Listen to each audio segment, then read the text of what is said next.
We are moving on to special item A. This is an update, city response to windstorms and fires, city manager and emergency operations staff report. And Mayor, if I may give some context. So, we have in our city about 142 houses that were destroyed by the fire, but in the Eden fire, the number of structures is greater than 10,000. We have 9,418 structures were destroyed and 1,073 were damaged. And so all of those are, and plus there's a Palisades fire, and there are thousands and thousands of homes destroyed there too. So they're going to be cleaned up in two phases. Phase one done by the EPA, where they're going to remove hazardous materials. And then once the EPA is done with phase one, phase two happens. Phase two is where they will come in and the program and clean the parcel, including, I believe, and we should get the details from the colonel, but I think it's 6 inches of topsoil. That work has been delegated to the Army Corps of Engineers, and the colonel is responsible and taking the lead for that effort for the phase two cleanup. So I'm really, thankful that you're here today to talk to us about the phase two debris removal. It's called PPDR, private property debris removal, and it's the phase two of the cleanup. So, Colonel. Well, thank you for inviting me to the council meeting tonight. It's an honor to be here representing the U.S. Army Corps of Engineers in your beautiful city. And I just wanted to say, my heart goes out to all of your residents who were impacted either directly or indirectly by this fire. Fires are the worst of the worst, in my opinion. Disasters to happen, and the recovery process is long. But I will say that the Army Corps of Engineers and the state of California have gotten really good at doing debris removal missions following wildfires, and we have brought our A-team in to help with the private property debris removal program. I just want to say it is a two-phase process. Phase one is ongoing right now. It doesn't require any property owners, either commercial, public, or private, to do anything. It's happening under the governor's proclamation, and the EPA is out right now taking off the worst of the hazardous materials that they find on a visual inspection of properties. And that is really to protect the public health and do it as quickly as possible. As you transition from phase one to phase two, you'll see tomorrow morning the LA County Public Works will launch the right of entry document. And so that the right of entry is the process that residents who have been impacted by the fire, lost their home or a significant structure on their property, will have to make a decision. It is a wholly government approach, and the city of Pasadena is working with LA County and has worked with LA County on the right of entry. But that right of entry will go live tomorrow, and residents who are impacted can make their decision on what they want to do in that right of entry. So I'm just going to briefly lay out what those decisions are. So the first decision they have to make is, do I want to do private property debris removal on my own, or do I want to have the government help me with it?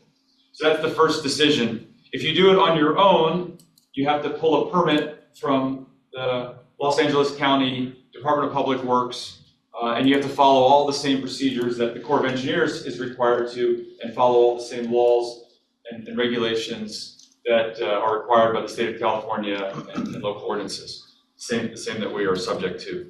If you opt into the government program, well, that's what we call phase two of private property debris removal. You'll have to sign a right of entry, which holds the government harmless if there's any incidental damage done to your property in the process of removing debris. Incidental damage could be something like a cracked driveway, or we are going to bring heavy equipment onto your property to remove the debris. So if you opt in, you'll then have a second choice. You have to either choose to keep your foundation or to have us remove your foundation. Studies have shown that fire damaged foundations are oftentimes almost always unsuitable for reconstruction. So it'll be nearly impossible to get a building permit. There are some exceptions, but normally if you get an exception, you're still going to have to do a significant amount of work to get your foundation ready for rebuild. But that's a decision that the property owner will have to make. And just because they say they don't want us to take their foundation, they could still opt to do something later and take their own, through a private contractor, remove their foundation to put a new one in. If you opt into the program, you'll fill out your right of entry. The county will verify that you are indeed the legal owner of that property. So they will check deed records to make sure that you are the legal owner. Because I can't enter your property to do private property debris removal unless I have your express authority to enter your property. The federal government can't do a taking of your property without your approval. Throughout the process, we will be in communication with the owner, and we will invite them out to the property if they want to watch the debris removed from their property. And so they'll be notified 3 to 5 days in advance, and then the day before, in case they want to be out there. We will be respectful. We will remove hazard trees.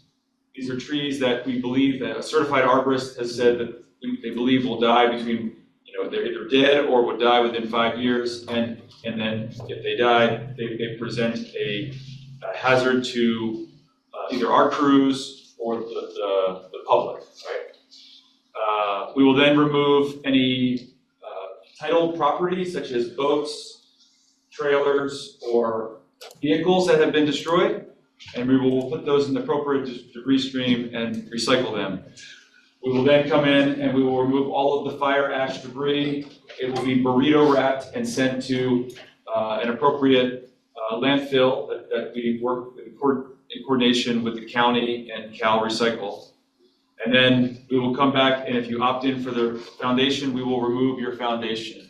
The caveat to foundations are, if you are a unique property where your foundation and your footers are structural to keeping the earth in place, we will make a decision on how much of that foundation to remove. We don't want to jeopardize the stability of that lot by removing, say, a structural wall or a deep foundation that's holding it in place. This is mostly for homes that are either coastline or hillside, cliffside. That's usually the ones that are a special case.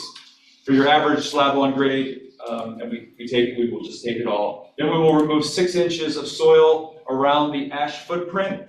And what we found in decades of fire research is that any hazardous materials that are as a result of the fire won't penetrate more than about 3 inches. So we'll remove 6 to make sure we get those hazardous materials out of there. We'll do a final site inspection, and we'll then pass that right of entry back to the county, who will ultimately pass that back to the homeowner, thus ending the federal government's ability to enter your property and making you one giant step closer to being able to pull a permit and to rebuild your lives and livelihoods on your property.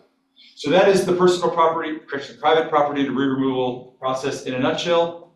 I will also add, there's all kinds of questions about health. Our employees will be in full protective gear, Tyvek booties and respirators. They will wear individual air monitors, and we will do perimeter air monitoring to ensure that our wet methods of keeping the ash and debris on the ground and not airborne are effective. We're not a public health agency, so we don't publish our air monitoring results, but we do share them with public health agencies for their information. And at this point, I'll take any questions anyone might have. Thank you, Colonel. Mr. Hampton? Thank you. I have a couple of questions, and Colonel, appreciate you being here. The first question is, so the program is only for red tagged homes, or does it also cover homes that had their garages completely burned out? So that's a good question. There's a FEMA runs, we work for FEMA, and FEMA runs this program, and it's for eligible properties. So if you had fire damage, and I don't remember the exact square footage, but if it was a tiny shed and nothing else, it may not be eligible. but, you know, generally a garage type structure would be eligible. The individual should submit a right of entry, and then when we go out and do our phase one assessment, we will look at the damage, and then if there's a question about whether it's eligible or not, we'll work with the property owner, the county, the city, and Okay, it would be the property owner, the county, and the city that would figure out if the property is eligible before you guys. ultimately FEMA has I think is the final say on whether it's eligible for the program. But there's 95% of the properties, there's very little question of whether it's eligible or not. There's, you know, it's the little bit of damage that brings into question. Smoke damage is generally not covered under our program. But, you know, concerned survivors should certainly, you know, ask the question to try to maximize the benefit they can get under this program. So I asked the question because in my district, there were homes that were burned, completely demolished, but there were also backyards where the garages were burned, but they're still able to live in the main dwelling units, right? So I didn't know if they qualified or not, because the whole, garages, 2-car garages, et cetera, were damaged. I don't want to speak for FEMA, but generally, like a 2-car garage would generally be eligible. I think it's a square footage requirement. So if it's a very small structure, it may not meet the threshold of this program. And then in your comments, you mentioned that based on the data you've received in the past from other disasters, that only 3 inches of the soil has been contaminated in past.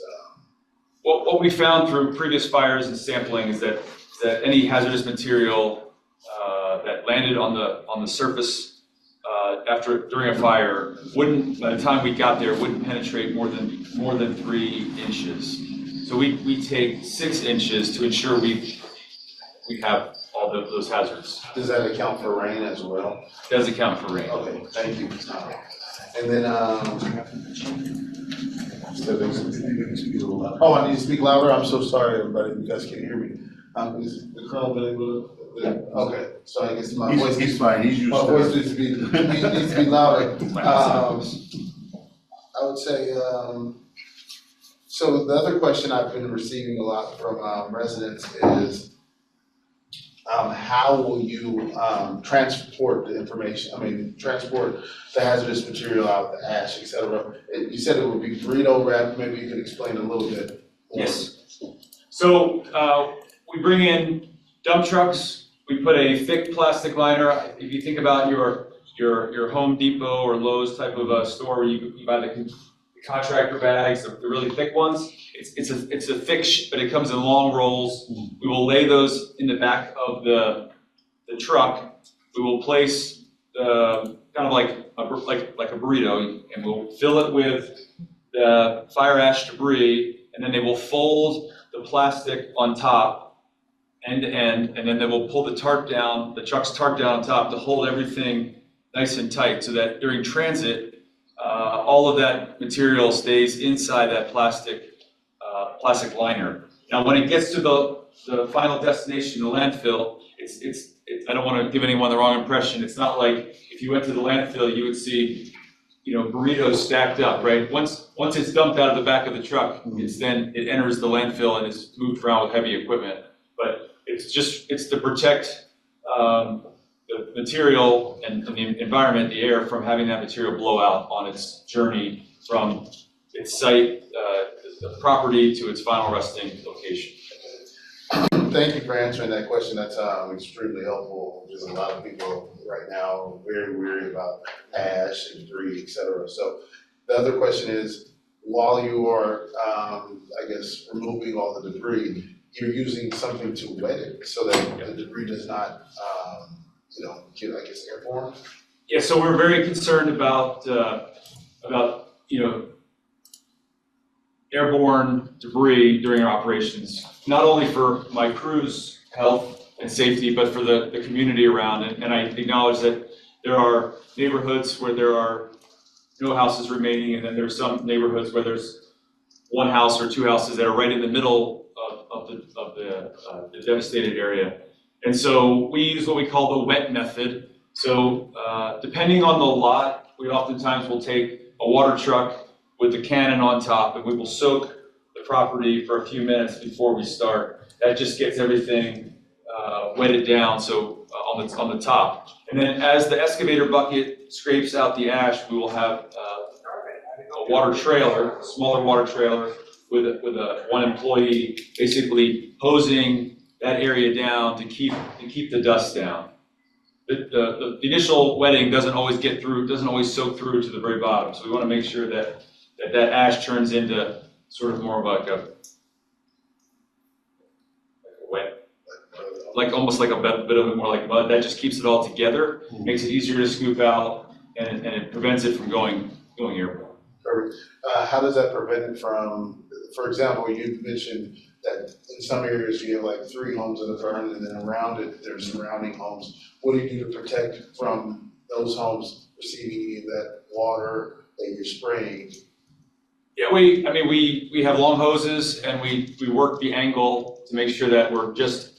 Not the water, I'm so sorry, from the mud, ashes, prevent the mud flow from going down into the next property. Yeah, so we use we'll install best management practices around the property. So if there's a driveway, we'll put straw wattle, which is the same thing that the city and the county does when they prepare for a storm, when you have a rain on fire event. And so we will put straw wattle around the property so we keep any liquid on the property. And I don't want to make it sound like we're not going to be dumping thousands of gallons on it.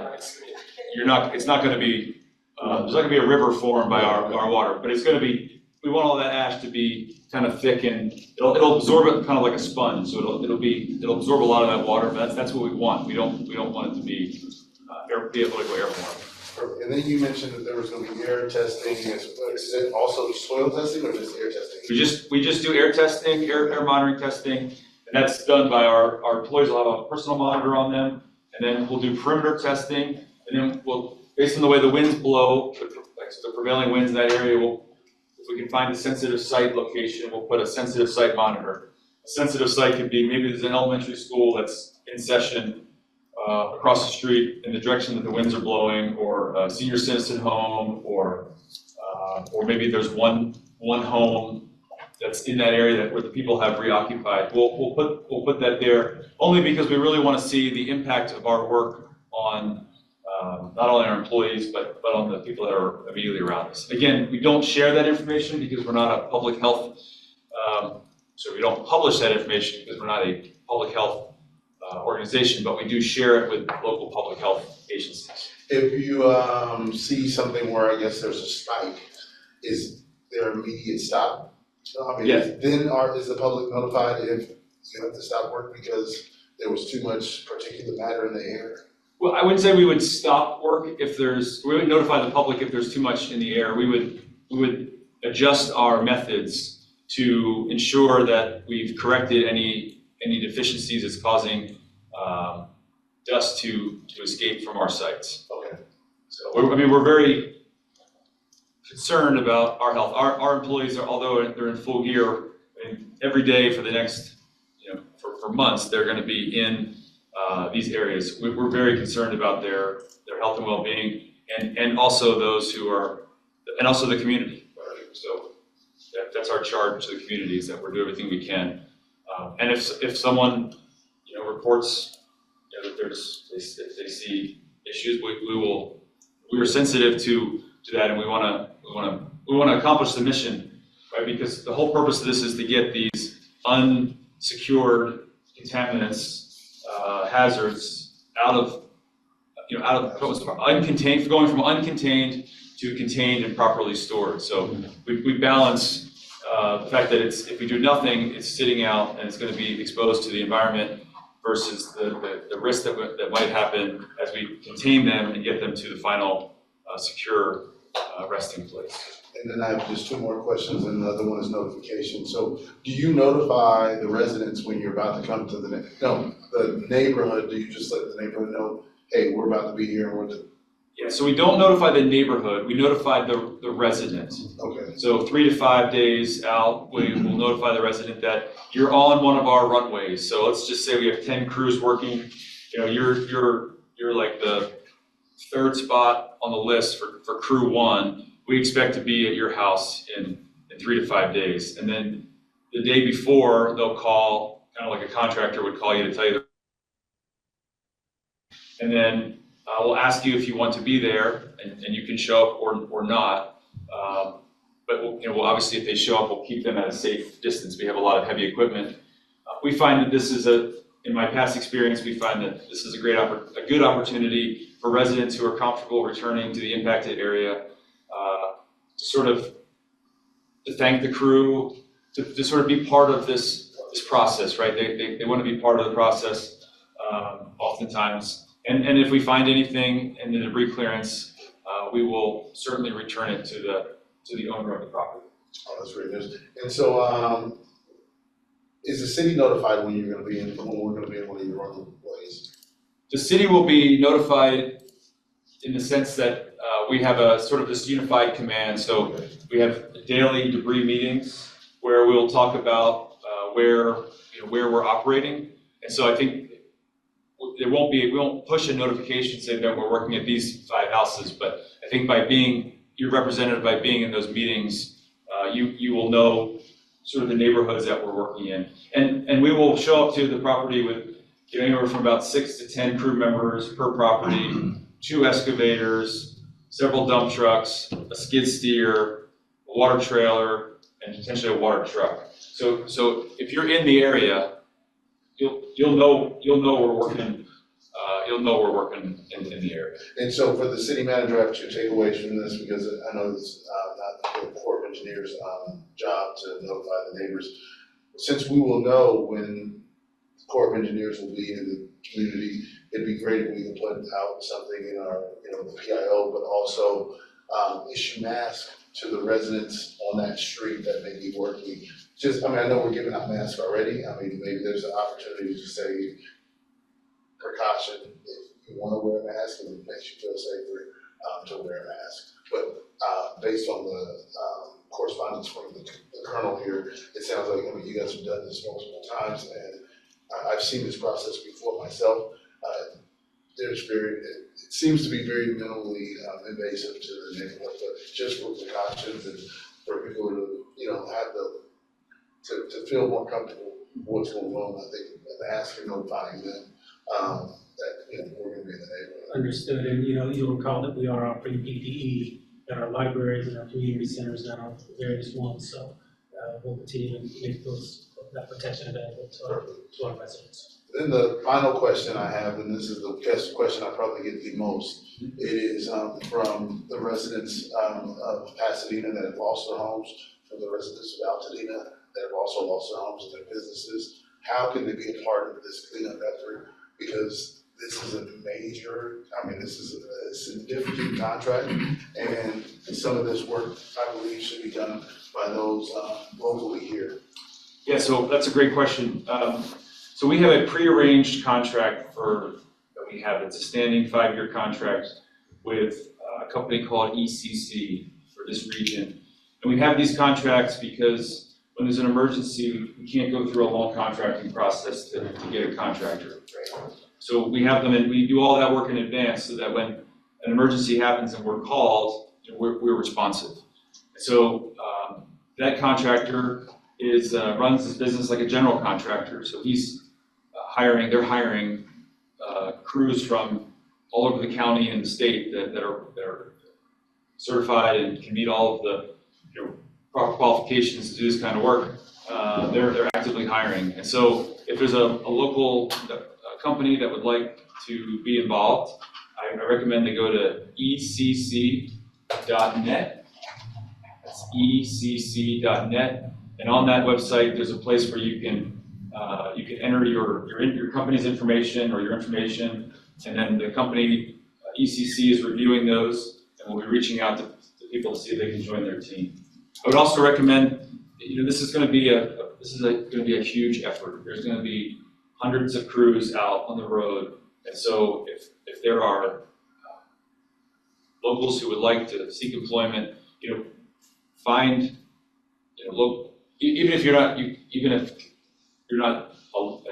subcontractor per se, the subcontractors out there will also be looking for truck drivers, so to work with other local construction companies who will likely also be hiring to meet the demands if they get picked as one of the subcontractors.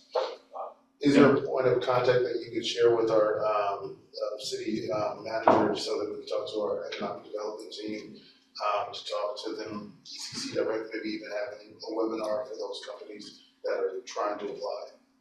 I can try to arrange that. Okay. Also, there's so the Los Angeles district of the Army Corps of Engineers they're also our contracting agents for this. So we're using their resources. They've been in this community since 1902, working hand in hand with LA County, and they have lots of contracting opportunities for not just for this type of work, but for other civil works projects that go on in the community. And I don't have the website on me, but if you look up on a search engine, LA District of the Army Corps of Engineers, you'll get to their public-facing site, and there's a tab for contracting. You go to contracting, I went to it today, and there's a way where prospective contractors can basically put their name and information in there, and then that goes to our contracting team, and then when they're looking to do contracting options, they have a list of the sort of contractors. They'll also periodically do sort of lunch and learns or group meetings where they invite all the contractors to come in, and they have we call it an industry day, where they talk about the upcoming opportunities that we have for contracts that we're going to award, and then we put that out so that contractors can consider whether they want to submit a bid to see if they can compete for those contracts. So that's another way, before, during, and after this to do so. What's the timeline per average lot? That's my last question. So let's say 10,000 square foot lot. What is the timeline from start to finish? So once we get the right of entry, and it's been passed to us from the county, meaning it's a valid right of entry, we'll put it in our intake system. It'll get assigned to a crew. When you get that call saying that we're coming the next day, that crew will show up the next day, and a 10,000 square foot lot, let's say it had a 2,000 square foot house on it, maybe 2 stories with a chimney, and a slab on grade foundation. I would say it could take anywhere between 2 and 4 days on average. So some may go 1 day, some may go 4 or 5. It depends on how technical it is, how much access we have, where the house is in relation to our haul routes. So I don't need to tell people that live in LA, traffic can be challenging, but we are working with the local authorities to try to designate haul routes and to get some priority on some routes so that we can get this mission done as soon as possible, which I know could cause some disruptions to the larger community, but I think those disruptions are warranted if it gets this fire ash off the streets, off people's properties, and allows the community to recover. So I would say on average, for the communities that you represent, I would say, based on my driving around, 2 to 4 days. If you have a cliffside, a seaside, a mountainside, or some complex remote property that it's hard to get to, you're gonna have to potentially add a couple extra days. Thank you, Colonel, for answering my questions, and welcome My to pleasure. Pasadena. Thank you. It's a beautiful city. Mr. Masuda, followed by Mr. Jones.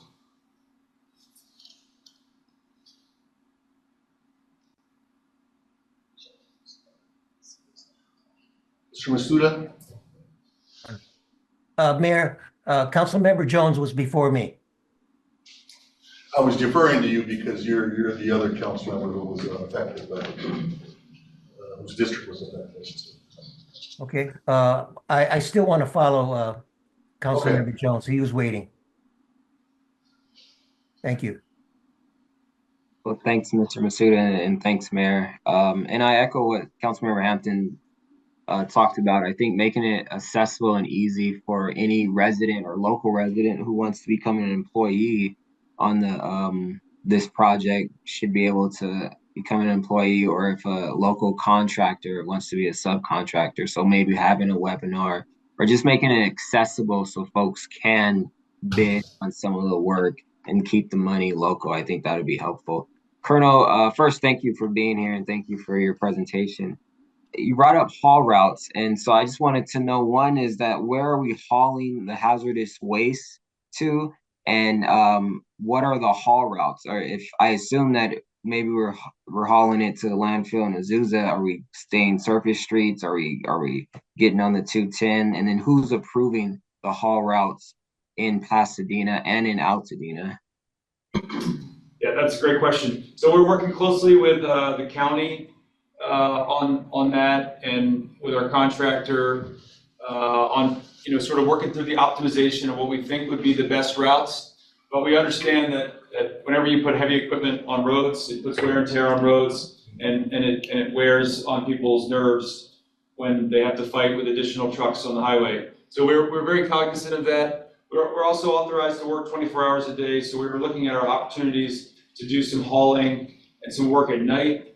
Of course, night work comes with its own set of challenges. So my reference earlier was Clark Griswold. We're going to try to, light the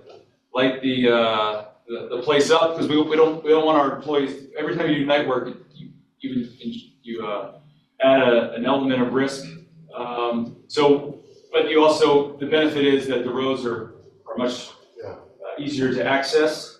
But then you're also working in and around potentially standing structures where people have reoccupied. So it's a bit of a math problem to try to do night work on the interior or areas where there's no standing structures or backup alarms and heavy equipment won't disrupt the public, and then putting them on routes that are acceptable to the community and I don't know if equity is the right word, or balanced. I mean, we don't want any one road to be overburdened and disadvantage those people living in that community. But I guess I'd ask for your patience over the coming months as we get this fire ash and debris off these properties. The faster we are done, the faster that this beautiful city will be able to, like the old Greek reference, the phoenix will rise from the ashes, right? And that's, we want that for this city more than anything else. And we want to do it safely, because this fire has been very costly in terms of human lives, and we don't want another individual to be harmed and have that injury or God forbid death be tied somehow back to this fire or to the work we're doing. So it's probably not, that may be not the greatest answer that you're looking for. In terms of landfills, which is the other. Colonel, will the city have a say in the haul routes? The city is working closely with the county on that. So yes, through our sort of unified front, working in our debris task force, we are developing those haul routes. And then the city would have a say in the haul routes from Altadena as well, right? The city, so yes, we're taking, the city is taking the equities of each city, of each of the 6 cities that have been impacted by these fires, from both the Eden fire and the Palisades fire, and we're trying to balance our haul routes and our use of the roads so we can maximize our efficiency, minimize our disruption, and not break the trust of the local people. I've done this before. There's going to be disruptions. You can't get out of Pasadena or Altadena without going, if the home is in the city, in the downtown area, you can't get that out without driving on some of those roads. But to your point, we are going to try very hard to work with the cities and the county to identify a suite of roads that allow us to get quickly and safely get the debris from the residence location to a landfill. You also asked about landfills. I'm tracking currently, I think, 4 county, not owned, but county managed landfills that we are currently working with and that have airspace capacity in them for us to put the fire ash debris. There's also other centers for green waste and recyclable materials. I don't have that overlay on front of me, but we are working with the county and with Cal Recycle, who has purview over all of the sort of the waste streams, so that we do this in a safe and efficient manner. And then has it already been decided that you would only use surface streets to the landfill, or are you amenable to getting on the freeway? We're amenable to getting to the landfills as safely and quickly as possible with the least delays. Got it. Also in discussions with the local authorities on, we're thinking outside the box. Are there ways we can get in HOV lanes? Are there ways we can use flaggers to try to, make this as safe as possible? As you know, when you put large, heavy trucks on the road, they create their own traffic in some ways. So we want to minimize that as much as possible. City manager has. And I appreciate, oh, go ahead. Yeah, thank you, Councilmember Jones. I just wanted to assure you and the rest of the council and the community, there is a daily meeting at 9 a.m. called the Debris Removal Working Group Task Force, and the city is well represented. 3 or 4 or 5 of us are on that call every day, and part of the agenda always includes going through the roster of cities to make sure all the concerns are heard, and then we're at the table. So I just wanted to make sure it's not just us, Sierra Madre, Malibu, City of LA, and then of course the county, and FEMA. That's good to hear. And then, Colonel, you mentioned that, you will mobilize your crew to get onto the property right after they sign the right of entry form. Is there any way that you could you, I guess, try to better coordinate with, if there's one street maybe with several homes burned down, would you just wait until you get a cluster of homes on that street to sign the right of entry form and then start to mobilize, or would you just kind of do it individually? No, that's a great question. So I'll back up a little bit. The survivor family that owns the home will sign the right of entry and submit it. The county will verify, in coordination through this debris task force, they're going to make sure that that is the rightful owner and validate that right of entry. Once that happens, then it will be given to the Corps of Engineers. That is my legal right to enter the property. Now, depending on how long that process takes, it will enter my queue of properties. Ideally, we like to group rights of entry by neighborhood in clusters, because what I don't want to do is send a crew to 123 Woodland Drive and the next day send them to 567 Acorn Drive if they're miles apart. Because then I have to either load those vehicles up and drive them across town or track them across town, which then puts pressure on your roads, and we want to try to minimize our impact to infrastructure. So ideally, neighborhoods go out and neighbors work with their fellow neighbor and try to convince them that this is the best program, and the best way to do it is to all sign up together. So we hope to get several in that community, in that neighborhood, so that, let's assume we had 20 homes that were impacted in a neighborhood, and all 20 people signed up. The first crew would start at house 1, the second crew would start at house 11, and then they would methodically move down the road so that we minimize, they're not fighting over the same resources and not on top of each other, but yet we're not also tracking the vehicles all up and down the roads multiple times. That's what we're trying to avoid. That makes it more efficient, and that makes the impact to communities much less. If residents don't feel comfortable being in their homes during the removal process, if we cluster them and they decide they want to, live with family or friends or a hotel for, a couple weeks, they can do that at one time, and then they can move back into a neighborhood that's been cleared, as an example.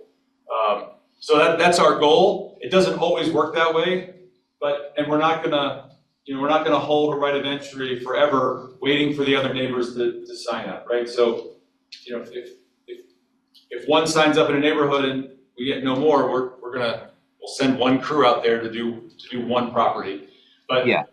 what you'll hear me at all the public meetings say is I will encourage homeowners or residents to talk to their friends, to talk to their neighbors, to encourage them to sign up. And I'll probably even offer to have tea with anyone who doesn't want to sign up as a way to try to explain the program and maybe convince them that this is the safest way to get your debris removed versus trying to do it on your own. And that goes to my next question, Colonel, is that if a resident chooses to remove the debris on their own, is there anything that would require them to reduce the impact on the residents that would require them to haul it away during this cluster of when you're hauling your debris away? No, if they do it on their own, they have to pull a permit from the county, which that permit will have all of the requirements they need to follow. And what the county's going to require them to follow is the same procedure that we have to follow. But the difference is they're on their own timeline to do it. Now, as I said, the right of entry process should be out tomorrow morning, and residents can sign up. I'm a Malcolm Gladwell fan. He wrote a book called Tipping Point, and my experience is when we get 25 to 33% of the people start to sign up, we have the rest of their neighbors start to have this fear of being left behind, right? And so then we're going to get a spike because people are going to say, I just want this stuff gone and I don't want to do it. If you sign up with the Army program, when you're done, you're done. We meet all of the requirements and we're done. And there's no cost to the Army Corps' program. You're never going to get a bill from the Army Corps of Engineers for the work that we do. So if anyone tells a resident that the Army Corps wants to do their property and charge them money, it's not the Army Corps of Engineers, it's a scam. So just be cautious of that. Thanks for that, Colonel. And then my last question is for the city manager. I guess in adjacent to the haul routes, are we going to look at perhaps seeing what streets are impacted? Because this is a lot of heavy equipment that'll be on our pavement. Would we look at our PCI and then look at, I know we're appropriating, was it $6 million each year of general fund dollars towards our streets? And so maybe if these streets that are the haul routes and they're having a heavy equipment on it, perhaps we try to make sure there's a correlation between the money that we spend to repave those streets or just make sure that we're coordinating that effort from Public Works and the Army Corps. Yeah, absolutely. Mr. DeVink is on both that working group that I was telling you about that meets every morning at 9, and also is responsible for the PCI improvements we're trying to obtain. Also wanted to just say a couple of things that, the right of entry is going to be an important thing. I have an ambitious goal, and I think the Army Corps would be agreed with me. We want 100%. We think that's going to help us here in Pasadena rebuild faster and get it done. So we're going to assign community connectors and reach out to all 147 homeowners and walk them through the process. Part of the application with the right of entry requires a notary. We're going to provide a notary for them. We're going to make it as easy as we can for them to sign up and to sign up as quickly as possible. For those who choose, and people certainly have the right to opt out and do it on their own, they will need a permit. We're still working whether it would be a city permit or a county permit, but we can put enough regulations around that permitting process to ensure all of the concerns that have been raised are taken care of. And so we're working through those processes. And then one more quick question, Colonel. Assume we get all the right of entry forms done as soon as possible.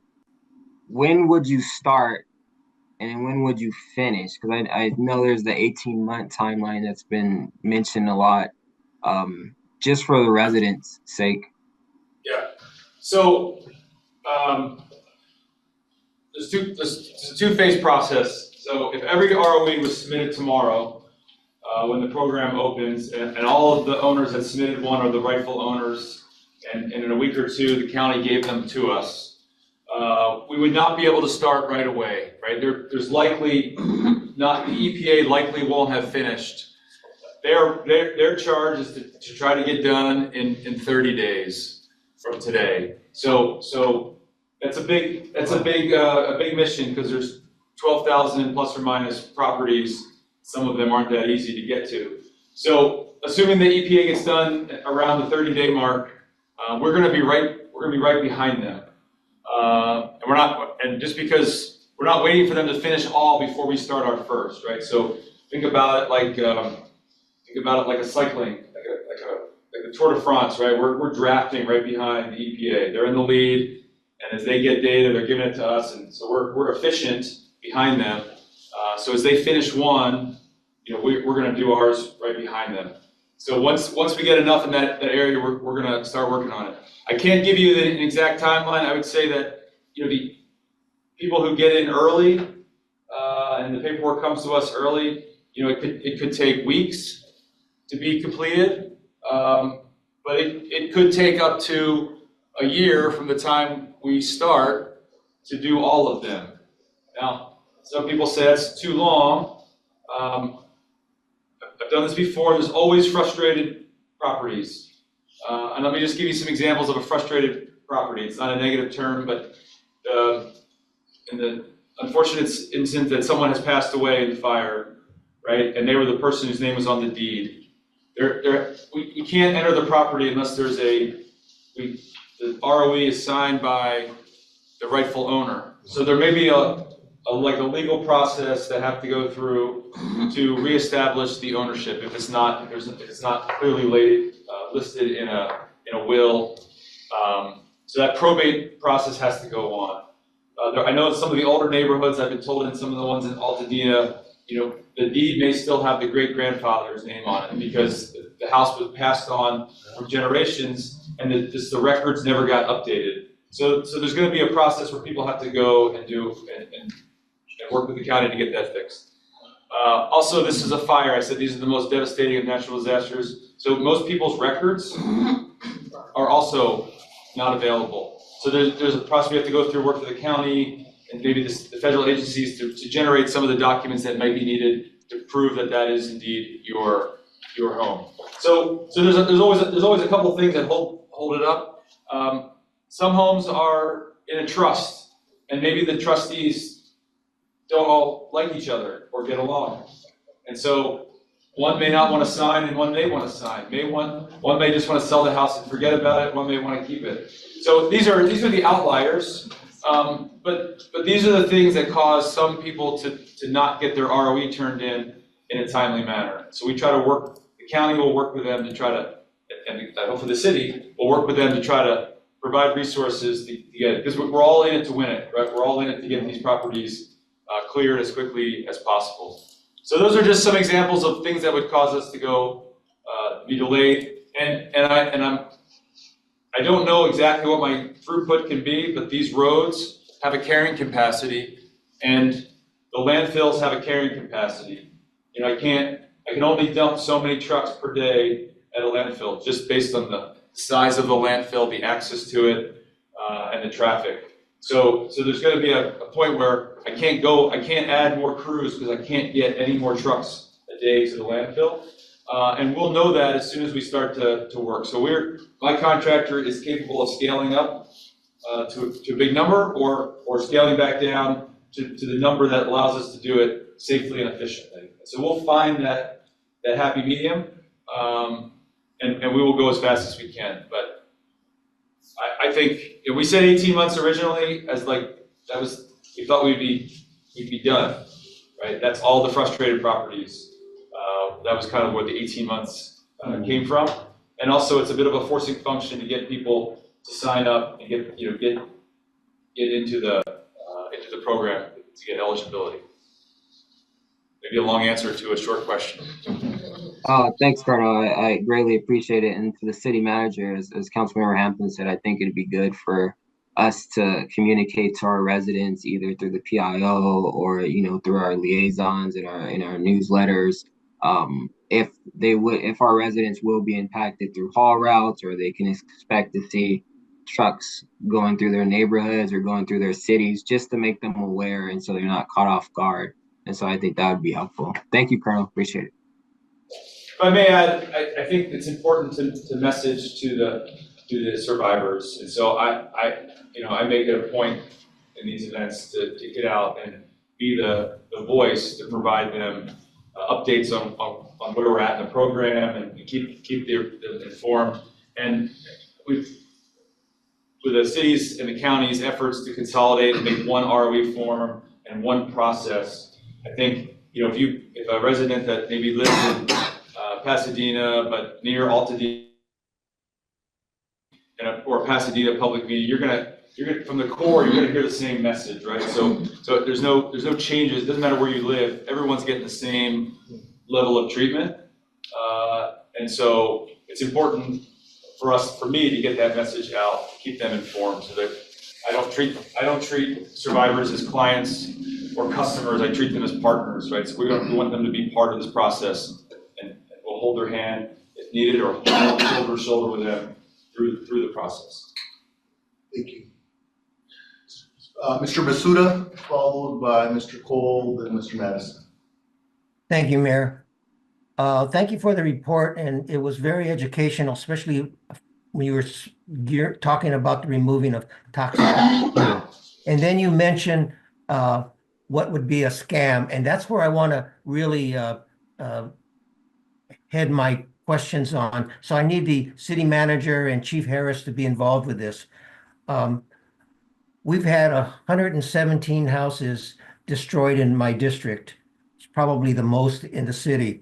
And we're getting a lot of reports from people about identity theft and other scams pretending to be FEMA, which they're not, but they're pretending to be. And also with SBA loans, trying to charge high interest, and they're not the SBA people. And there was a fraud of the Red Cross charging $50 to contact our Pasadena Police Department, which is also a scam. So I wonder how we're going to be able to handle all these people taking advantage of our residents that are having a difficult time right now with their it just breaks my heart when they're being approached like this and taken advantage of. Thank you for that question, Councilmember Masuda. You're right. There is a lot of scams going on out there. We've done any number of posts and messages that we broadcast to let people know about that, to give them a place to call for help. There was an article just in Pasadena Now the other day that summarized some of those efforts, and that was terrific.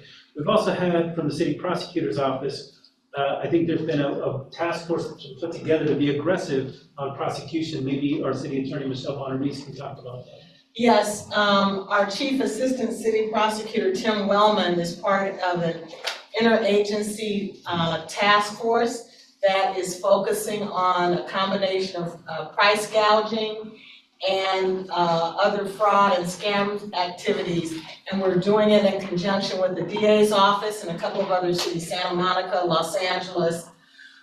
So there is a real force that is, because some of those scams kind of cross jurisdictional lines, maybe the same entity. So we're working together once something gets referred. So I think the key is for members of the public, if there's any suspicion, if you don't have clear identification, and sometimes even if you do, it's good to call the entity, the government agency, to find out who is coming and that kind of thing. So they don't make commitments before confirming that that's the real entity.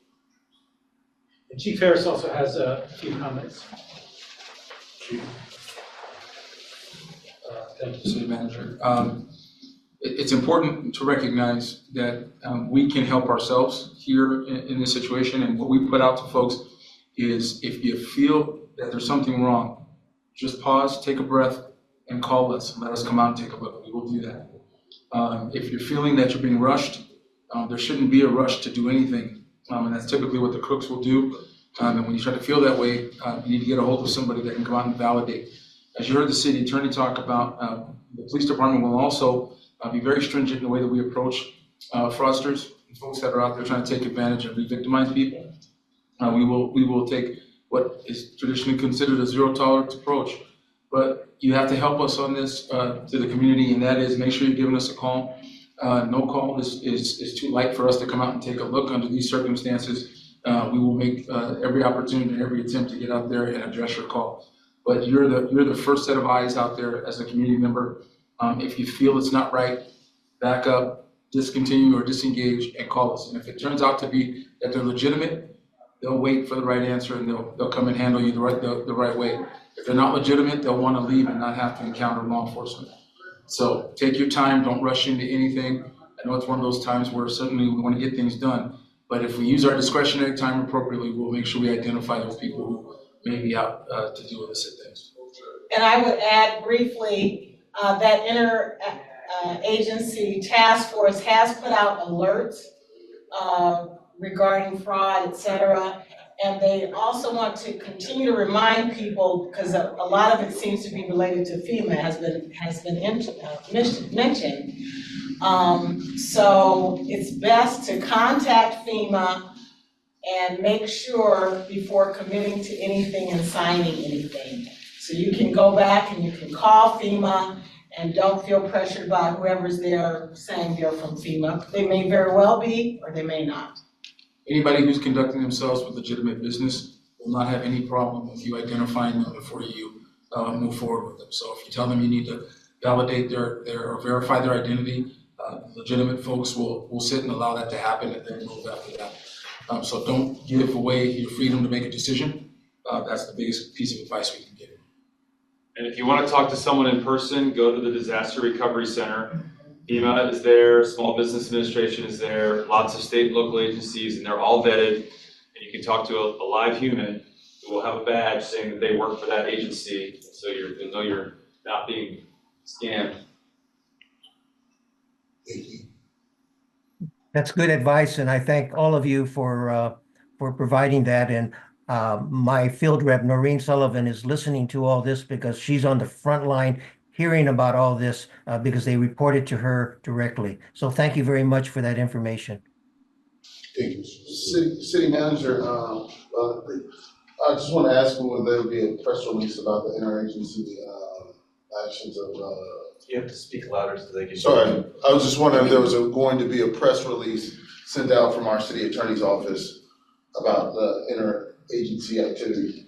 There had been a joint release that went out from that task force, but we can have it more focused and tailored to the city. They have another meeting tomorrow at 2:30, so we can do something following that meeting. That'd be great. We should get the word out. Mr. Cole, followed by Mr. Madison.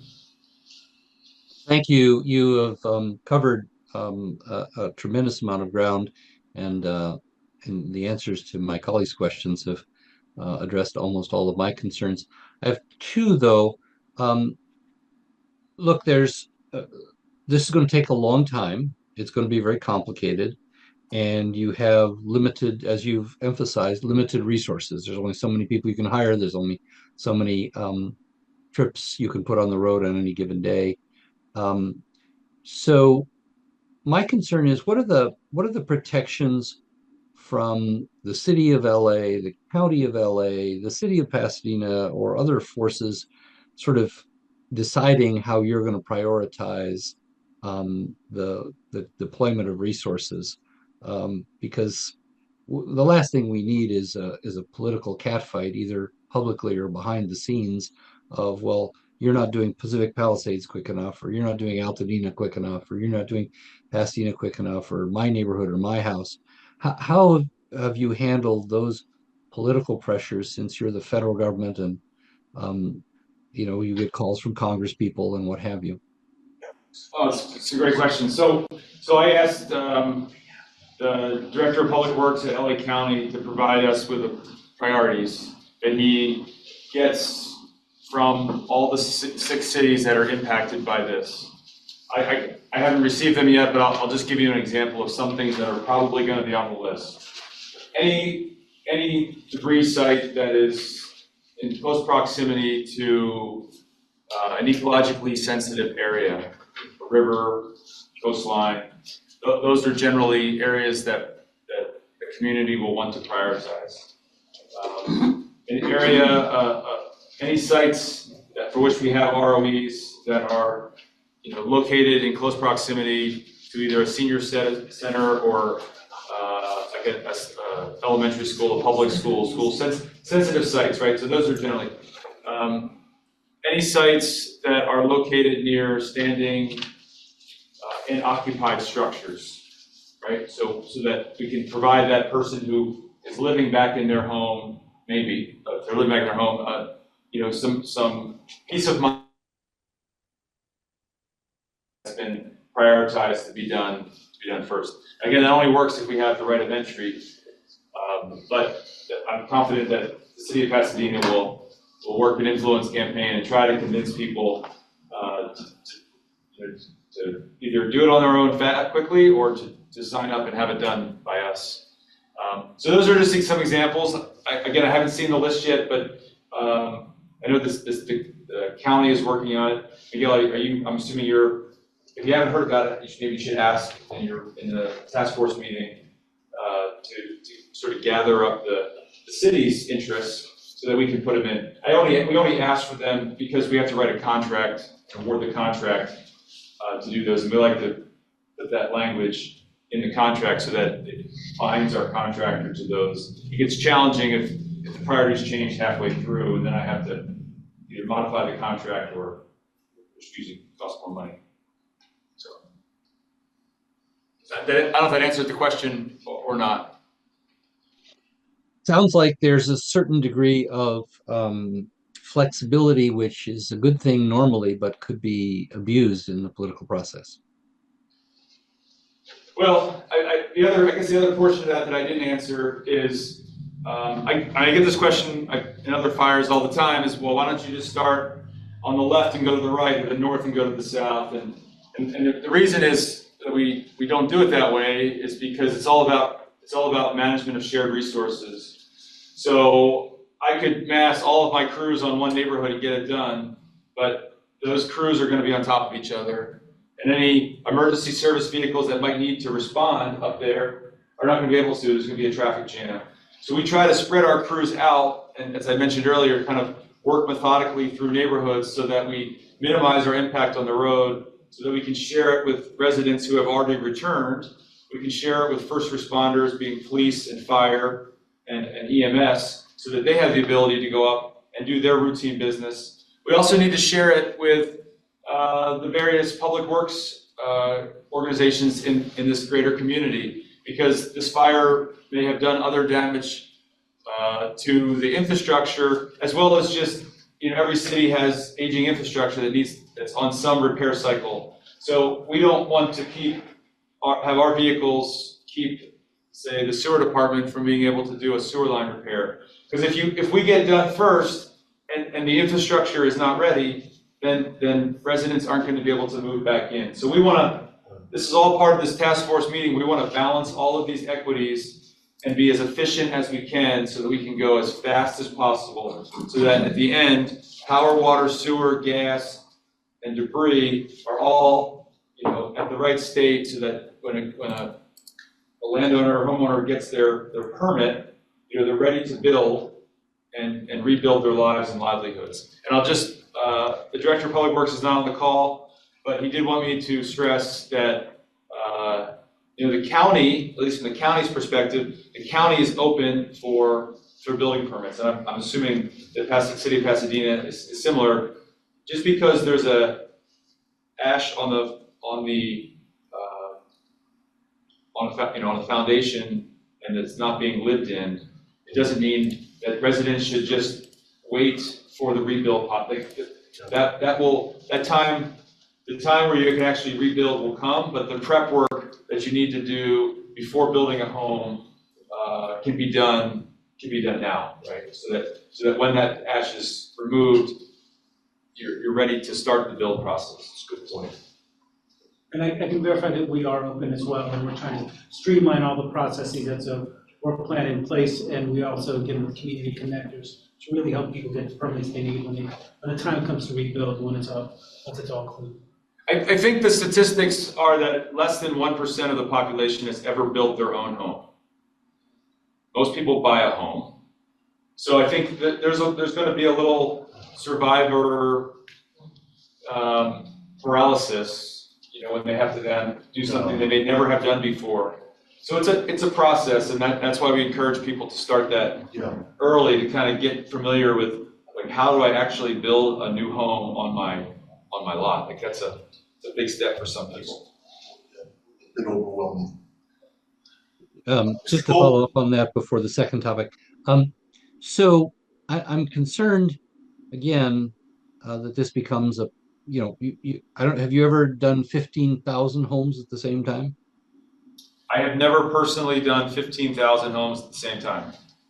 And so I am worried that as tempers grow short and patience grows thin, that this becomes a political process. So I think we should be vigilant to make sure that we don't have to get into a squabble where we're calling our congressperson every other week to counter some other congressman that's hammering on the board, the Corps of Engineers to do this or to do that, and that the county plays it straight, and all these things are done as the most efficient way. I have a lot of confidence in you, Colonel, but I hope that you're insulated from people manipulating the process, understandably, because they want their constituents to get service. But we want to make sure that everybody gets equitable service, and we get this done as quickly as possible, and it doesn't become a political game. Second, briefly, so I've heard 142 number of households. I've heard today someone say 147. I think, City Manager, you said 147 homeowners. My understanding is that some of those 142 or 147 are renter households. So presumably we now have a pretty solid number of red tagged homes or apartments. And for both the reasons that Councilmember Masuda raised and what the Colonel's been talking about, I want to, again, at the risk of harping on something redundantly, we should be, as quickly as possible, personally reaching out with our connectors to these individuals that are affected, and talking with them and warning them and protecting them from scams, sharing with them this program and encouraging them to sign up. I hope we have advanced pretty far in both having an accurate list, of the owners or tenants that are scattered around the Southland because they've lost their homes, and that we are diligently trying to track them down as quickly as possible. Yes, I can confirm that that's the case, and Ms. Jennifer Page is in the staff room, and she can give us the latest update. I haven't heard the latest update in 24 hours, I guess, but Ms. Page, can you give us all an update on where we are on connecting with and making that list? Yes, hello, Council. Jennifer Page, Planning Director. We have completed the list, Councilmember Cole. It's taken some time. It's been a challenge, as we know that people are scattered in different areas, unfortunately. So we've been working through PWP records. We went working through the field reps for District 1 and District 4 to compile an accurate list in a way to contact people as best as we can. So we have that list completed. Tomorrow will be our first outreach that we're going to be pushing out on our community connectors. And so I just want to reiterate that there's going to be two different direct staff contacts that are provided. The first is the one that's already up on the map today. That is their direct staff contact for the rebuilding and permitting process. There's some very specific questions and some angst around rebuilding and permitting. And we want to make sure that we have specialists in the planning department that can work with our residents on that process. So that's already in place, and that's on the map that we have on the web. What we've completed now is the second piece, which is this community connector program. And these are city staff that are going to be dedicated to all the households. They'll have one dedicated staff member to address their questions that are not related to permitting. So anything that is on their mind that they have questions about, we're going to connect them to their dedicated staff member, and they're going to help alleviate some of those concerns and help connect them with resources and information.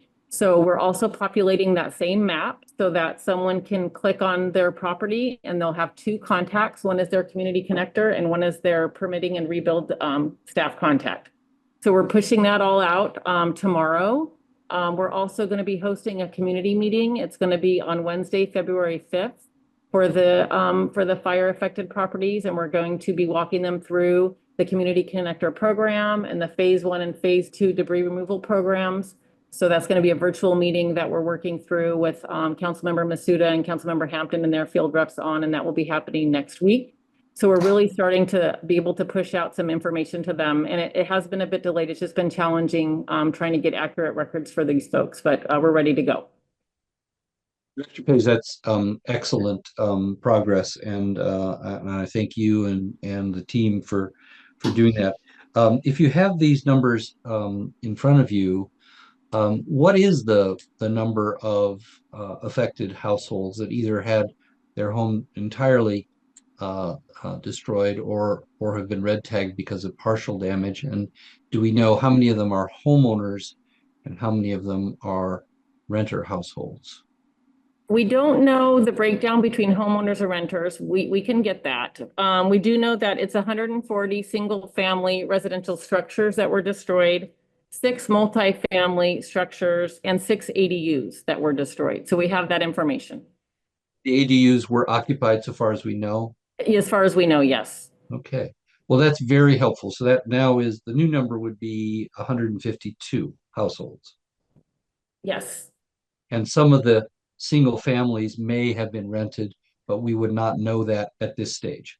That's correct. That's really very helpful. And again, kudos to you and your team for the rapid progress you're making. I think this will mean the world to those who are affected, so they don't have to on their own navigate this very challenging environment, particularly given the predators that Councilmember Masuda has referenced. Thank you. Thank you, Mr. Cole. I would, if I understood the numbers, that's 152 structures. Some of them may be multifamily. So at this point, I would say it's premature to say that that's the number of households until we identify how many multifamily and the number of units that were in those multifamily numbers. Mr. Madison? Oh, I'm sorry. Thank you, Mayor. Victor, do you mind, Mayor, if the 6 multifamily, that's not units, that's structures? That's units, council member. Okay, all right. So there may be some. That's units, okay. Okay, all right. Thank you. Thank you. Mr. Madison? Thank you, Mayor. Thanks very much, Colonel. I do have a question or two for our staff first. And the first one is for the city manager, I guess. Is this the program that we approved in a special meeting last week? Yes, it is. Okay. And I guess the questions I have for the Colonel are that I want to make sure that we're clear that Pasadena is an independent city. And we have a public health department. We have a police department, a fire department, and we are, highly confident in our city's ability to be responsive to the needs of the residents, both the impacted residents and the rest of the community during operation like this. I've heard the numerous references this evening to the county, and I want to make sure that, or correct me if I'm wrong, but for the 152 homes in Pasadena, if that's the figure that we're using, the communication and coordination will be between you on the one hand and the city of Pasadena on the other, correct? Councilmember, the individual resident of this great city will sign up for the program. We will get their ROE through the county, because that's the agency that's the entity that's been designated to collect all of those rights of entry and to be the single point for which they will give to my organization. So we will receive them from the county, and then when we give it to our contractor to put on the runway, which is, you know, the sort of the ramp for where work's going to get done, the contractor will talk specifically to the owner of that property, and inform the owner of the status of their property, when that crew's going to be out there. So the debris task force meeting that you're referring to is just, it's a way for all of the entities involved in the private property debris removal program to have a venue to discuss the challenges and opportunities that we have to help deconflict this.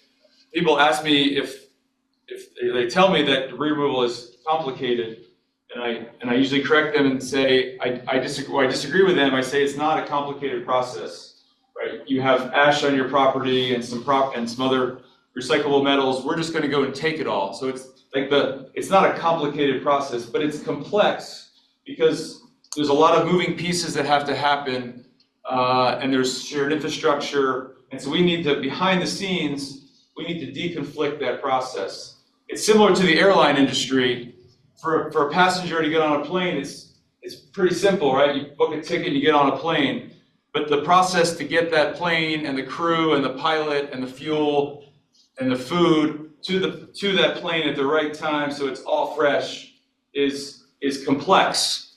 But we have a really good process, and by communicating, we're able to deconflict all that so that to the resident, to the survivor, right? It seems relatively simple, but as we look behind the scenes and those in leadership positions, we know that what's simple looking to maybe a resident is complex to deliver. And so I was just trying to explain some of the complexities of the process. I will not personally be contacting the city of Pasadena to give a daily update on which properties are next in the queue. I'm hopeful that by the time I contact you back, I will tell you that they're all done. That would be good news. And I will tell you that we are working, we received a request from the Pasadena Consolidated School District. That's the school district that's mostly Unified School District that's here. And we are rapidly moving out on, I think it's 6 schools, or maybe 7 as of now. 6, and we are rapidly moving out, and we hope to start debris removal on those schools. I dare say, and the goal is a week, right, on the first one. Whether we get there or not, I'm pushing my team so that we have everything set, so that we can start to do debris removal. Because I know, as a father of 3 girls, schools. Colonel, my question was about the process. So, and if I may, Yeah. So are you telling me that the city of Pasadena is really not in privity with your organization? It's going to all be run through the county of Los Angeles?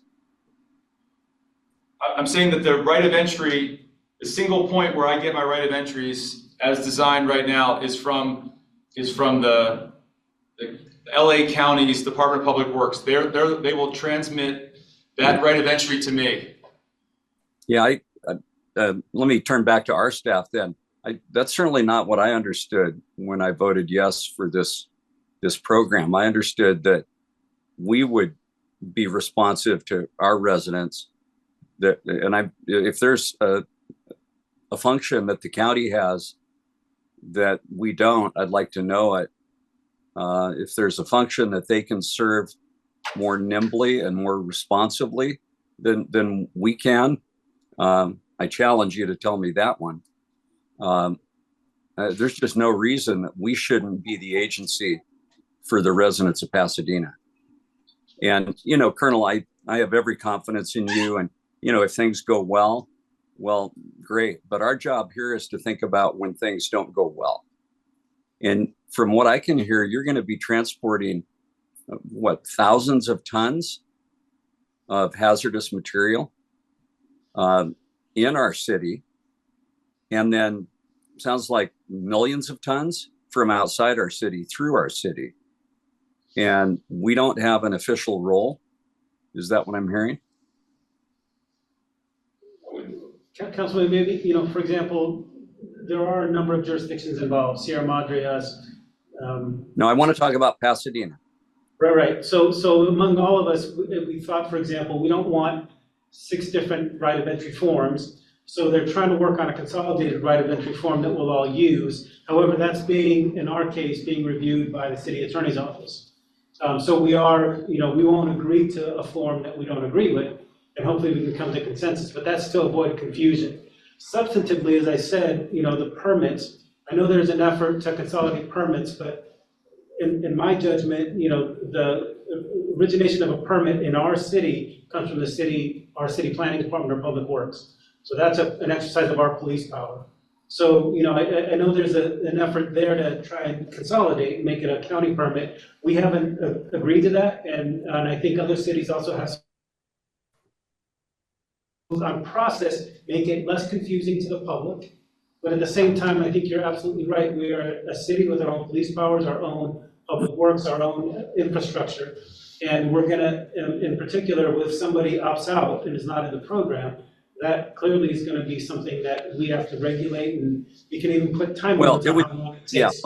Again, my questions are about the participants. And I think it would be imprudent to opt out of this program because of the tremendous expertise and experience and the economies of scale. So let's stick with the participants in the program. There's nobody better situated than Gene Masuda or Tyrone Hampton to be on top of the needs of those residents. Absolutely no way. And so we should be handling the permitting.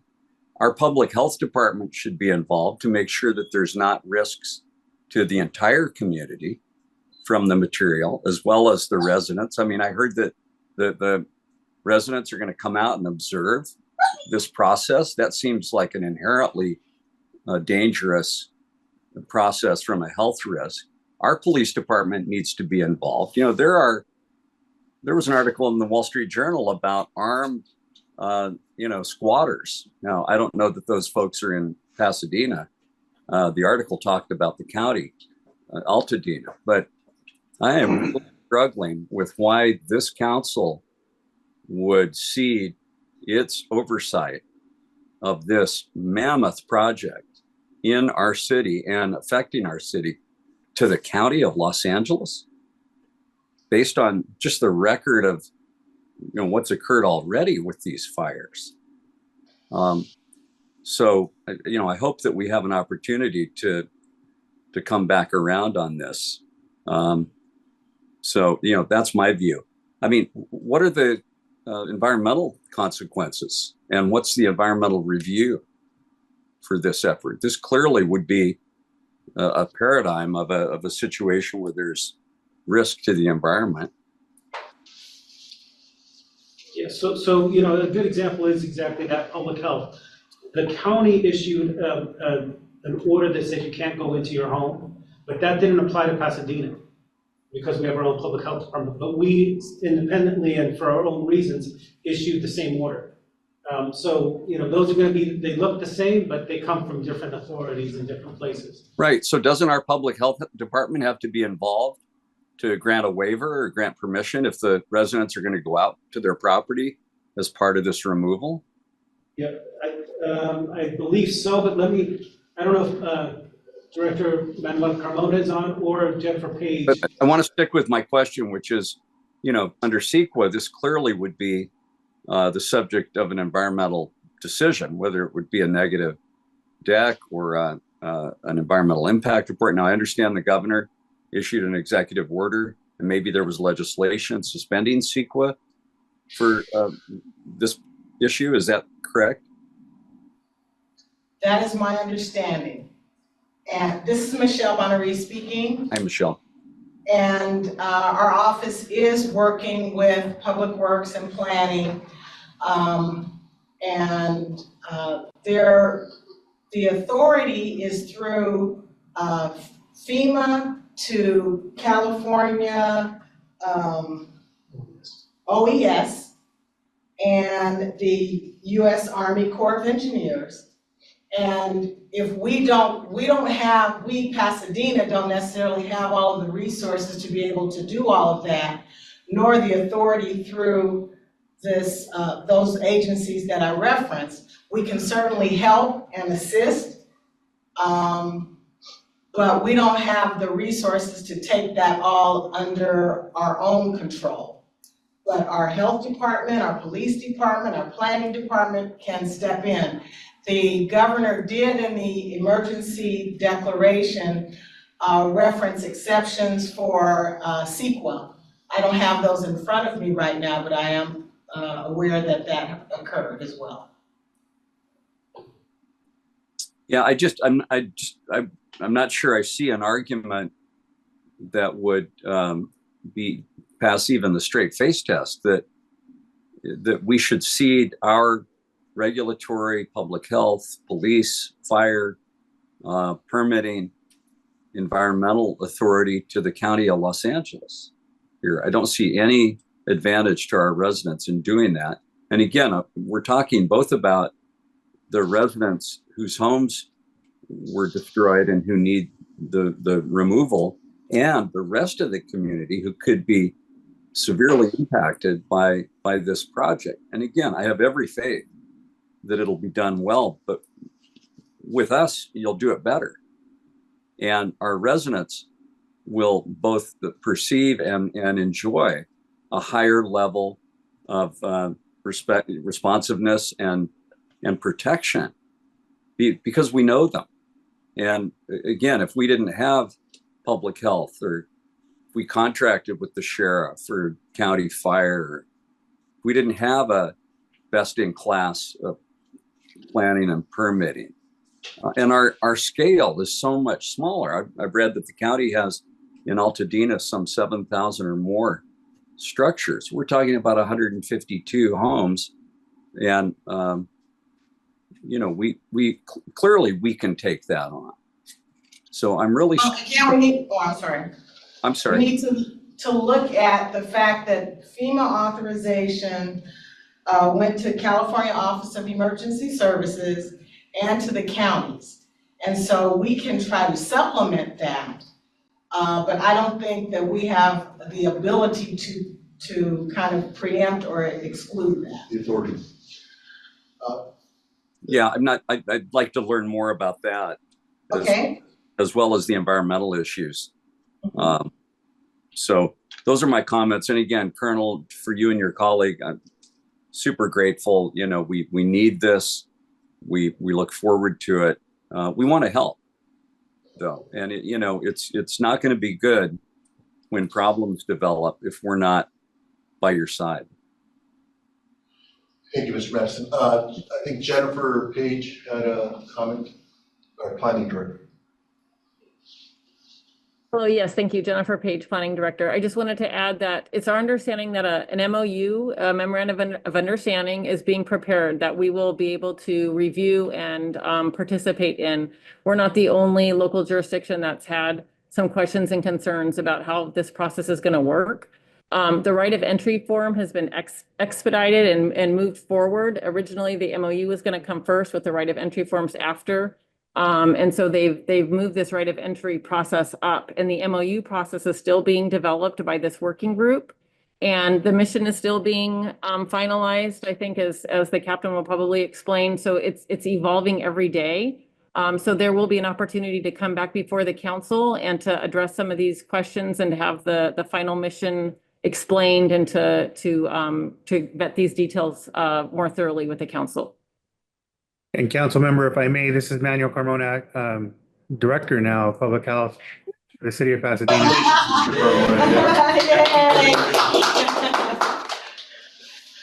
Thank you all. So sorry, our health officer order has been issued, and the health officer order specifies that removal of fire debris is a violation of the order enforceable by a misdemeanor and jail or both. And it also prohibits the distribution of any kind of waste hauler bin without the prior authorization from the City of Pasadena. And it is enforceable by the City of Pasadena through our police department. So that is in force and effect right now. and it will remain in effect through the end of phase 2. And just in conclusion on this, council member, I just want to assure that we fully intend to work with our residents on this process. It's a 12-page form. We are going to understand the form. We are going to help them fill this out. We are going to be very involved with our citizens and representing them throughout this entire process. So we are participating heavily in the task force that City Manager Miguel had pointed out.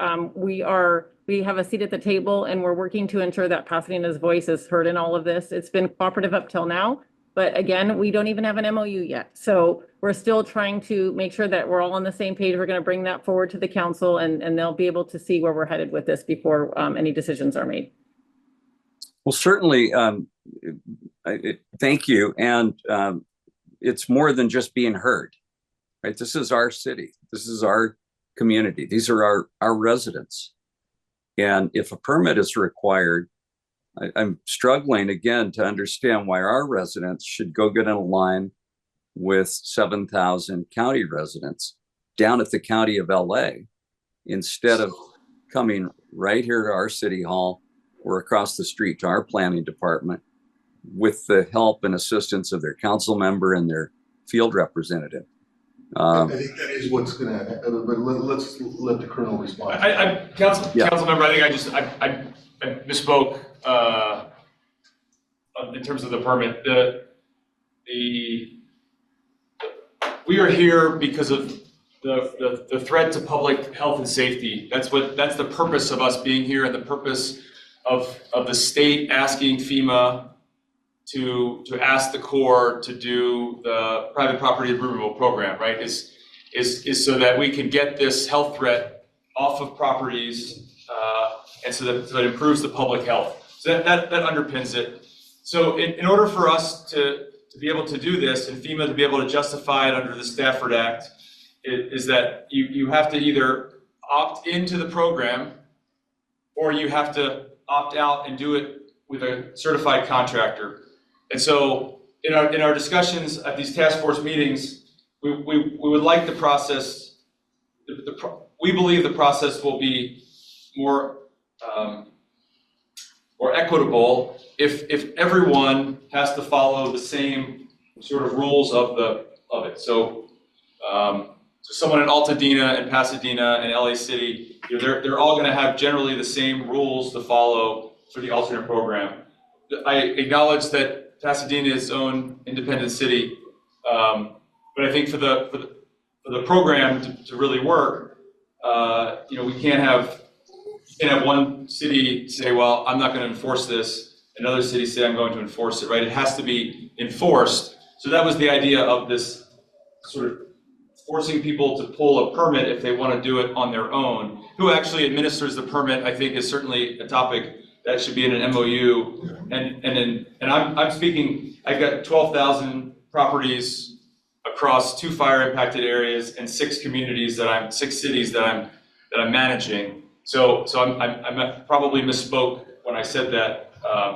By no means do I need to cut out a city in favor of a county. I'm trying to explain that we're trying to keep it similar so that when residents talk, this is the same story, right? So if someone from Altadena talks to someone from Pasadena and they say, I'm doing it on my own, they're basically doing it on your own means I'm basically doing the same thing, maybe with a different contractor, but I'm following the same rules. We'd like to also keep them on the same haul routes and keep them to the same certified landfills that the Corps that my organization will use, right? Because those are the ones that are approved by the state, by Cal Recycle, and by the agency that oversees those landfills. Colonel, I don't think you misspoke. I think it was clear that if you have to follow certain guidelines for the cleanup, and if people opt in, then they don't have to worry about that, is what I understood you to say.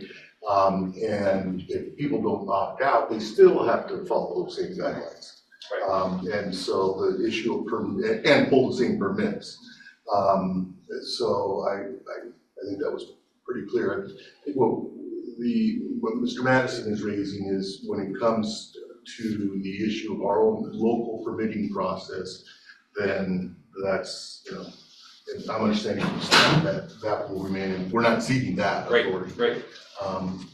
And the right of entry forms will be processed through the county. I think that's one of the. Yeah, I think we're going to receive them from one place, right?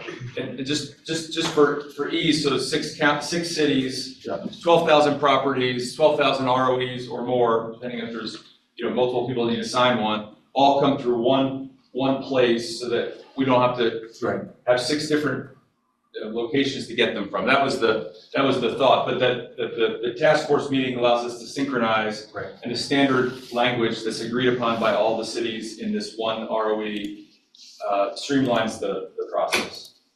Yeah, I don't have a problem using the same form or even submitting it to the same office at the county. It's everything that happens after that to make sure that residents are protected. So we'll have to continue this discussion. And I would ask that when the MOU is proposed, that it come to this council for a discussion. And I think it sounds like the city attorney has some research to do about CEQA and whether we need to take any action as an agency that is, you know, certainly, if not the primarily responsible agency, we are responsible. We're participating in this program, but how are we ensuring that the entire community is protected in the way that CEQA requires? And if I do have an attorney who's working on that and is aware. She doesn't happen to be here. I'm just aware that there are exceptions that the governor included with respect to CEQA. Yeah, we just need to be sure about that because, again, Colonel, am I right that we're talking about probably millions of pounds of, you know, millions of tons, maybe even, of hazardous? Across both fire impacted areas and the 6 essentially cities that make up those surviving families. Well, our focus is on the Eaton fire and the properties that were destroyed in Altadena and Pasadena. But anyway, thank you. You've been very patient this evening, and again, we're super grateful. Thank you. Thank you. I just had a follow-up. So I had a couple follow-ups from some of the questions that were asked, and I appreciate all my colleagues' questions. One of the questions I didn't ask originally was, so the hazardous waste is removed and then you guys come in. The hazardous waste is happening for everybody, right? Then why can't we just have this happen for everybody? And if they want to opt out, then they could opt out. No, I'm saying, why can't we just say it's mandatory, we don't need a ROI, we're just going to do it? It's a government taking. Under the governor's proclamation, emergency proclamation, it authorizes EPA to go in and remove the most hazardous of hazardous materials because of immediate threat to the public health. But to go in and remove burnt barbecue grill, you know, pieces of foundation walls, that's someone's property, private property, and so we have to have that right of entry, and then the resident gets an option. They have 2 options. They do it on their own, or they opt into the program. Again, my last one of these I did, we had 99.6% of the people opted in. I think there was 2 that opted out. So again, if we get 152, that would be great. If we get 130, that would be great. I will say that for those who opt out, someone has to administer that program. So the burden then falls back on the local government. So the city of Pasadena would have to someone has to administer the process, just like a building permit. You have to make sure that they're following the That's rules. correct, and that would be administered by the city of Pasadena. By the city of For Pasadena. those residences here in Pasadena. And since this program is cost, at no cost to the resident whatsoever, is this permit also no cost to the resident? Because it seems like, you know, we're hitting them with a permit on top of. Well, they're not gonna get a they need to give a right of entry to do Right, phase you get two. the right of entry. And I don't believe they need a permit for that. I thought that's what you said. No, it's if you opt out. If you say, Oh, we don't you want the opt out, government okay. program, so you have the 2 houses or 3 houses that say they don't want, then they need to get a permit to Okay. do the work in compliance with all the standards and everything else. And I don't think that, I think there's probably a cost to that, I don't know for sure. But if they opt into the program, there's no permit, it'll go and the Army Corps of Engineers will do the work for free Then I have to two the more residents. And because of the public safety of this all, I know that the majority of the major hazardous waste will be removed. That's what they're doing now. At least that started today, from my understanding. Let's say we're not able to, you know, there's a lot of residents, I mean, I don't know how many of them are in Pasadena, that their homes are in trust, et cetera, and, you know, they're having issues with their, family members and people want to do the anomalies. Where does this say you have 18 months to clean this up, or, I mean, do we have given them a timeline? I don't know, a city manager or whoever is to answer that question. Is there gonna be a timeline for the anomalies, the cases where we just don't have the paperwork, they don't have, they were in a trust, or they're in probate, or the individual was passed on and they're still on the, you know, they're still on the deed? I don't know the answer to that question. I haven't had the time to sit in on all the meetings, but I'm gonna ask if Ms. Page or, I don't know if Israel Del Toro. Because at that point, can we just force the clean and say, we're gonna have a. So FEMA has asked for a 60-day window for people to opt in or opt out. So if you don't opt in or opt out within 60 days, then you sort of lose the opportunity. And so I think that's probably a good planning factor, where you'd have to, if someone doesn't opt in and doesn't opt out, they do nothing, then you'd have to look at your legal options to try to compel them to do something, right? And there are legal actions that Nuisance abatement or something like that. Sure.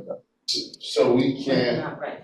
the city can't say, okay, well, you know, this is your personal. Yeah, if I could jump in, Councilmember Hampton, it's our understanding that it's for the opt-out program that we would have control over that. We can set the deadlines like we do for our normal nuisance properties. So we would establish what the deadline is, and they'd have to comply within a certain amount of time before they were considered a nuisance property and it was abated. So we would have control over that for the opt-out. Okay, but what I'm hearing is there's a 60-day window. Let's say someone does not, or we're not able to communicate, I mean, it sounds like you've got everybody, but let's say someone has decided they don't have the appropriate paperwork for them to finish the deadline, so they're automatically out. And so then it's incumbent upon us to make sure that property is clean. I mean, is there a way that we can say, okay, you weren't able to, I mean, can we just, I mean, can the city do a taking and say, we're going to clean this property for you? That's Yes. fine. We have a process by which if someone doesn't comply with our rules, our laws, we can seek abatement. We can't necessarily do it immediately. It depends on what the level of violation is, the notice, et cetera. So, theoretically, that can happen. I don't know. The timing would depend on the circumstances. We'd have to get an order from the court, et cetera. Okay, I think given the complexity of that issue, maybe we should, that's a very good question that I think deserves some looking into. What happens if we can't find someone? How do we ensure that a property is cleaned up? Because that's a public safety Right, no, we can't. issue. It's just a question of timing and what the level of whatever the necessary cleanup is. And to Mr. Madison's question, I did double check, and CEQA is clearly suspended based on that emergency order from the governor. And then my final question on that is, let's say, and this is to the point that I was, within the MOU, let's say we have 152, that we've identified. We have 148 ROIs. We've submitted those. ROEs. We've submitted those. Now we're waiting for the county to realize, or are you guys gonna say, okay, well, Pasadena's ready to go, So we're gonna move in? the owner, the resident, the surviving resident whose house was lost and is eligible for the program, it's their legal document, they will sign it and submit it. And then it's incumbent upon local government to verify that that person is the legal owner, they have this documentation, they need to submit. Once that comes back to the Corps, then we assign it to our contractors for them to do the work. And when we're done, the paperwork goes back to essentially to FEMA and then back down to local government. Okay, but that is coming to the Corps through the county. So that's how we had it. I mean, as I understand the program right now, I acknowledge that the MOU is still being worked, and so it could change, but generally, that's the process. Whether it comes, from Pasadena, I don't want to get into. No, it's totally fine. So my question that gets to Jennifer and the city manager, is that if Pasadena is ready to go with 140 of them, right? That we make sure that gets to the Army Corps of Engineers as soon as possible and not going through the county to have that done. If we could package 140 and the Army Corps of Engineers has a team ready to mobilize, then we should be waiting for the 9,000 plus that's happened up in, or anywhere. Agreed. We should be waiting for that. We would try to work with people cooperatively to get things efficiently over to the Army Corps, but if they're not being forwarded, we would just forward it them ourselves. Say, here are the right of entry, and our expectation would be that would then trigger contractors to come out to do those 140 or 50 odd homes. And we track, we'll figure out what the denominator is for right of entries, which we usually use parcel as the surrogate. So multifamily homes might have 4 ROEs, but it's one, they call it what's the term for a parcel here? Assessment parcel. AIN. So that may be like 4 ROEs for one AIN. I'll have a tracking chart which will say the denominator, which is the number of AINs, and then how many we've received, and then we'll start to track how many of those AINs have actually been cleared. And then every time it's a public meeting, we will talk about that, and I will put it on I will distribute it at the task force meeting so that all of the municipalities, all the cities know where we're at. And just to clarify, so people don't get confused, as I understand it, it's an assessor's parcel number, APN. Oh, sorry, APN, yes. APN. So let's be that. Sorry. A lot of acronyms these days. Every community is different. Some are tax map keys, some are parcel. And then I had another question, and this is for our staff and our police department, and another chief who's been waiting around for me to ask my question. My question is, as related to the health. Presentation. Oh, you give a presentation, please, chief? No, tell me, please. No, but what was mentioned today in the health department's write-up about not entering the lots or entering the sites, So if a resident sees someone entering the site, do they call the police immediately? Yes. Okay, and so we don't need to know trespassing or anything like that if you see anybody on the site, because there's a lot of looky-loos nowadays that want to come and take pictures, and it's devastation. So. Confrontation is the last thing we want, so it's better for us to get called, and we will make sure we get out there, deal with any issues, and figure out who's supposed to be there and who isn't. Is there a press release that could go out on that? Like, if you see someone on the property that definitely does not belong, you should call 911. We can do that.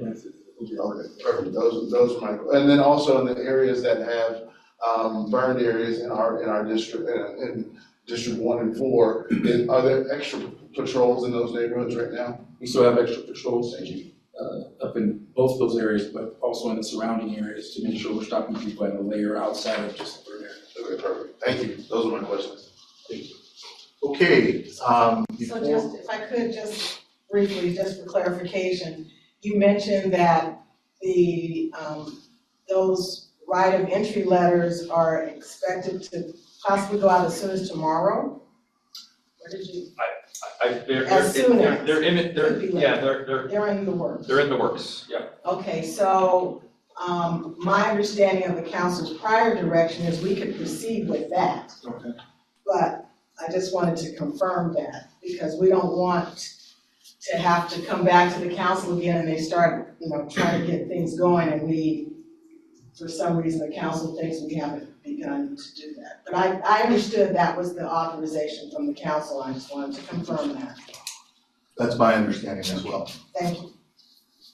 Okay, Mayor, could I just respond to Michelle's comment that was directed Yes. to me? Mayor, is that okay? sure, Mr. Renz. Yeah, thank you, Mayor. So Michelle, if CEQA is suspended, it becomes even more important, I think, that those of us that are involved in this project protect the community.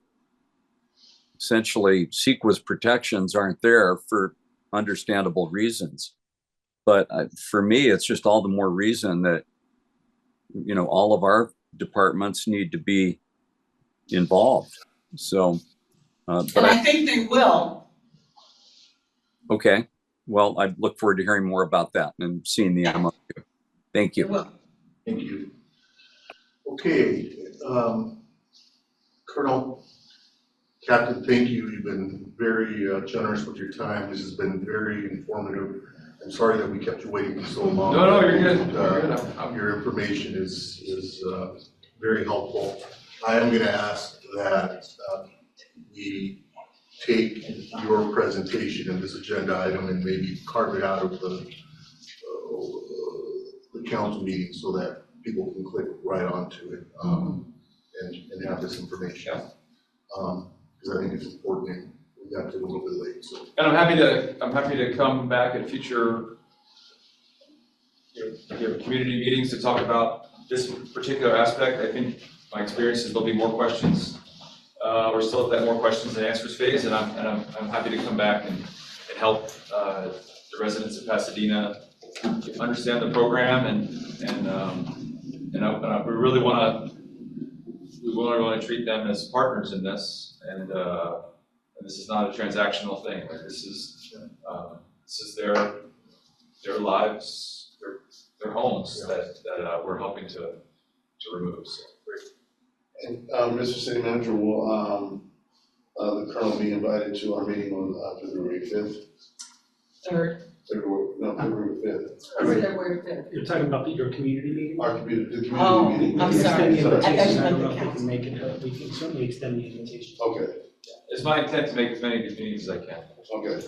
This will be a meeting with the community. Is it with those that It's just- actually? I would love to be there. Even after tonight. Yeah, we'll make sure that, instead of the team, we'll give you an espresso. We'll call on you first. I have sat through and participated in many of these, and I guarantee you, when we get into this, the core will be the good news. Absolutely. Every week we'll say, we'll have more positive news for the community, and it'll be a rallying cry as they watch, their lives transform in front of them as their properties are cleared and they can see their future on their land. So it will be the shining star for them each week when they see the updates that they're one step closer to having their lives back. Thank you. As long as you start in Pasadena first. What are the six, you said 6 cities or entities? Sierra Madre, Pasadena, Altadena, Palisades, Malibu, and Santa Monica. I'm not even from California. Good job. Okay, I didn't get a plane and trying to go in order. okay, Altadena is part of LA County. We've Oh, already. sorry, in LA City, I missed it. Yeah, LA City, yeah, sorry, yeah, LA City. yeah. And so Palisades is LA City. Okay. Technically. We've already got a Marine base in town, so we'll look for some space for you as well. Perfect. So, We can, if it's okay, we Yes. step out. Thank you very Again, much. council members online, I appreciate your time tonight, and again, we want to build trust with you and your community, so we are available.